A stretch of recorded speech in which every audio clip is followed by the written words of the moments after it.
sana.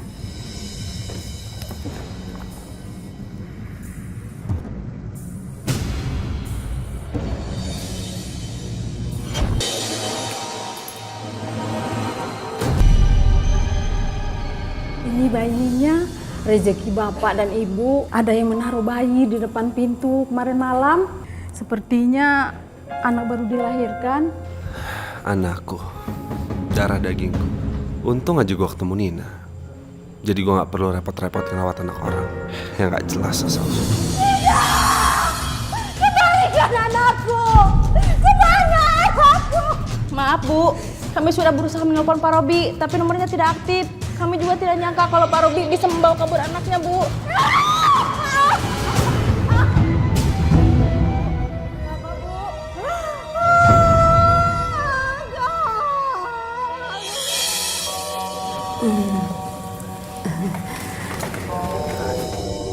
Alah, makhluk kecil begini aja diharapin banget. Paling juga bikin repot.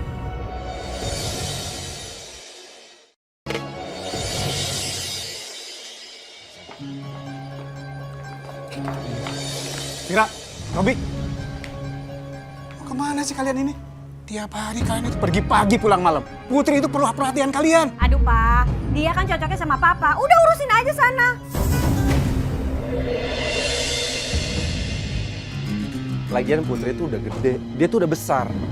Nah, yang Putri butuhin itu uang. Dan semua keperluannya dia terpenuhi. Putri lebih butuh itu, Pak. Robi, yang butuh anakan kamu. Yang minta anakan kamu.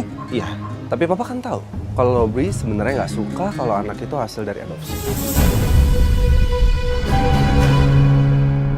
Untung aja anak itu anak kandung aku sendiri.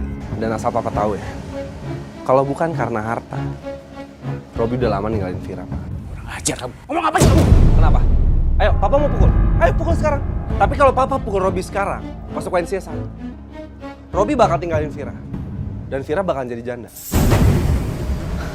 Nggak mau kan?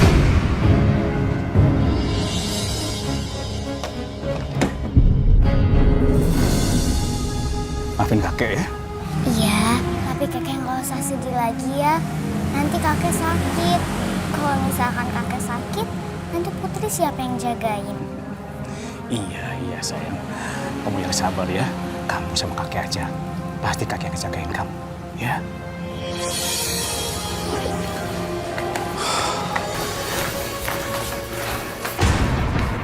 Kakek.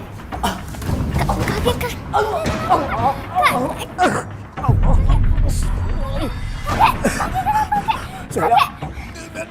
Sakit sekali. Allah.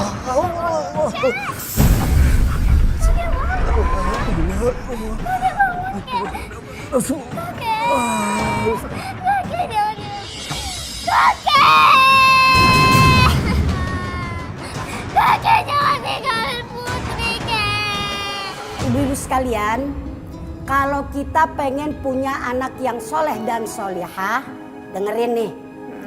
Pertama, pada saat kita hamil, jangan lupa baca Quran. Baca surah Yusuf boleh, baca surah Maryam boleh. Tujuannya kalau nanti lahir anak laki, biar cakep kayak Nabi Yusuf akhlaknya. Akhlaknya lo ya.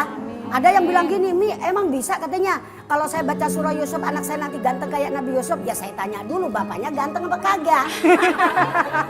Ya kan begitu kan. Yang dimaksudkan baca surah Yusuf biar ganteng kayak Nabi Yusuf ini dari segi etika dan akhlaknya. Terus baca surah Maryam, kalau lahir perempuan biar juga cakep kayak Siti Maryam. Cakep apanya? Ya cakep akhlaknya. Kalau soal fisik mah anak pasti nurunin emak. Anak pasti nurunin bapak, iya kan? Sebab kalau pohonnya rambutan tentu buahnya rambutan. Kagak ada ceritanya kalau pohonnya rambutan buahnya semangka. Nah makanya nih mohon maaf ya. Di samping kita baca Al-Quran yang banyak, sholat jangan ketinggalan, baca doanya orang hamil. Udah pernah baca doanya orang hamil? Lagi Umi. Belum ada. Nah baca tuh doanya.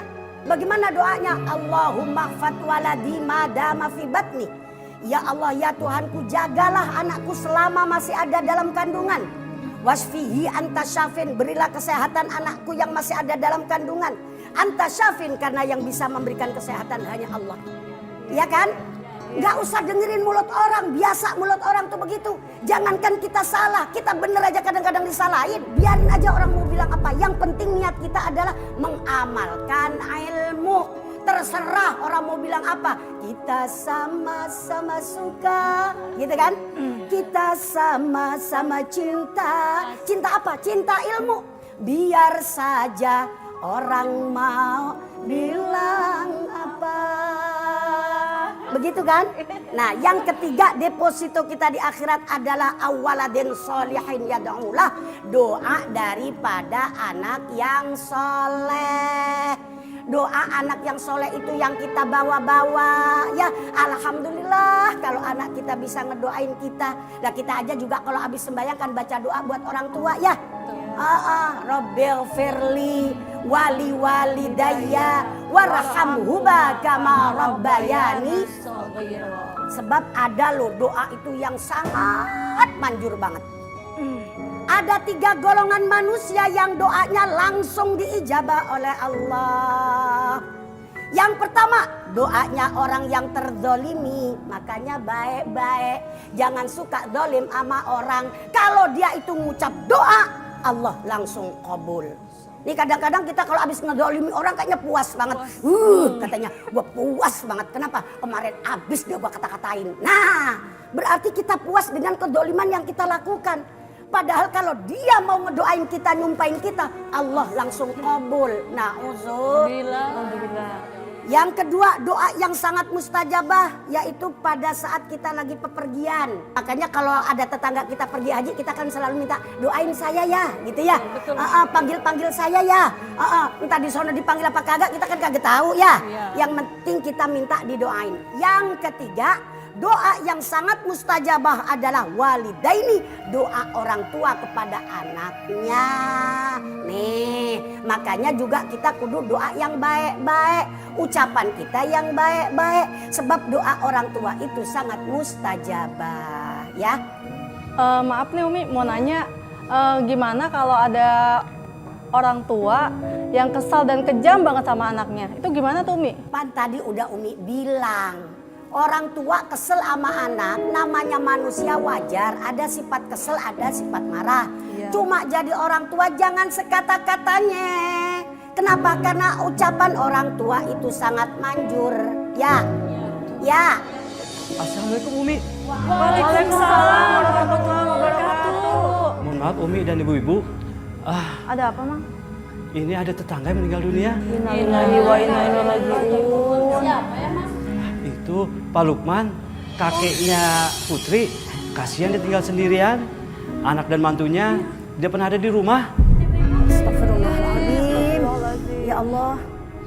Ya ayo kita ke sana yuk, kita bantuin ngurusin jenazahnya. Makasih Umi. Mang juga mau bicara sama warga karena anak dan mantunya tidak pernah bergaul sama warga. Kalau Pak Lukman mah orang yang baik dan ramah. Ya Allah, ya Karim. Ya semoga kita doakan Pak Lukman. Allah terima segala amal ibadahnya. Amin. Allah lapangkan dalam kuburnya. Amin. Allah jadikan kuburnya raudhah min riyadil jannah. Amin. Ya Rabbal alamin. Ya udah, ayo. Apa-apaan ini? Pak Lukman itu adalah papa saya dan saya adalah anak satu-satunya. Saya yang berhak dong menerima semua warisan papa. Saya ini juga menantunya. Sebelum beliau meninggal, beliau sempat menjanjikan sama saya beberapa rumah dan 3 perusahaan untuk saya. Ini jadinya gimana sih? Kasihan ya Umi. Baru aja dikuburin dan kuburannya masih basah. Anak sama mantunya udah ngeributin harta gunung ini. Amit-amit ya Mi. Mudah-mudahan anak saya nggak kayak gitu. Ini buat pembelajaran kita semua. Naudzubillah, mudah-mudahan jangan sampai terjadi ke diri kita. Pada saat kita wafat, keluarga bukan ngedoain, malah ngeributin masalah harta. Itulah kalau gedein anak hanya dengan uang, tidak dengan hati. Iya, untung aja Pak Lukman itu orangnya baik. Tapi anak dan mantunya, amit-amit, nauzubillah min dzalik, ya Allah. Kalian pada ngomongin apa sih? Astagfirullahaladzim. Aku pengajian tiap hari tapi ngomongin orang. Sabar Neng, kami cuma prihatin. Karena Papa Neng kan baru dikubur, istighfar nak, doain. Udah deh nggak usah ngajarin. Papa itu memang pelit. Ngapain kita harus doain dia? Nggak penting itu. Astagfirullahaladzim, ya Allah. Masya Allah, Robi. Neng, jangan bilang begitu. Kasihan Papa Neng. Udah ya Bu Ustazah dan ibu-ibu sekalian, mending kalian pergi dari sini. Saya nggak nyuruh kalian untuk datang kemari untuk doain. Sana pergi. Udah sana pergi, ngapain sih? Astagfirullahaladzim, Mi. Gimana itu, Mi? Ada kayak anak gitu, Mi. Ya Allah. Kita doain aja mudah-mudahan Neng Vira Allah berikan hidayah ya. Amin, ya Allah, ya Rabbal Alamin. Kita pulang ya.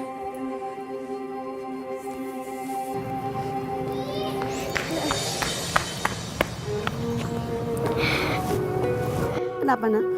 Umi, biar Putri aja yang doain kakek. Apa Allah mau terima doa Putri? Putri sayang banget sama kakek. Putri, Allah itu Ar-Rahman, Allah itu Ar-Rahim. Allah pasti kabul doa Neng Putri. Karena Neng Putri anak solehah sayang. Allah jagain Putri kan Umi. Walaupun kakek udah nggak ada. Iya nak. Allah pasti jagain Putri karena Allah itu Al-Hafidz. Allah tidak tidur. Tapi Pak, Bu, Putri itu anak bapak dan ibu. Seharusnya bapak dan ibu senang masa depan Putri sudah dijamin oleh kakeknya. Tapi saya ini adalah anak satu-satunya dari papa saya. Harusnya saya menerima semua warisan papa saya, bukannya Putri. Putri ini siapa sih? Apa nggak lebih baik kalau semua haknya Putri diserahkan sama saya dan Vira? Bapak kan bisa bilang aja kalau memang saya orang tuanya. Maaf Pak, Pak Lukman dulu berpesan sewaktu membuat surat perjanjian ini. Tidak boleh siapapun atau seorang pun yang memegang surat perjanjian ahli waris ini sampai Putri dewasa dan bisa mengurusnya sendiri. Dan satu hal lagi, rumah ini sudah dibalik namakan atas nama Putri oleh Pak Lukman. Dan rumah ini bukan milik kalian. Aku benci papa! Aku benci papa!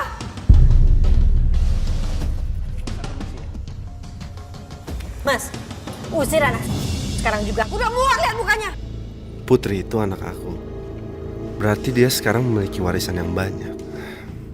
Aku nggak boleh usir dia dari rumah ini. Vera, gini. Kalau menurut aku kita harus ngerawat Putri sampai dia dewasa. Ya lagi pula kan kita juga punya tanggung jawab sama panti asuhan kan. Kita udah bikin perjanjian kalau sampai kita ngingkarin, apalagi Putri di luar sana nggak kerawat, dia nggak keurus, kita juga yang salah. Wah, terserah kamu aja deh. Hai, kamu kemana aja sih? Aku tuh nungguin kamu dari tadi. Kamu lama banget ke rumah aku. Kamu namanya siapa? Oh, nama kamu Bulan ya? Hai.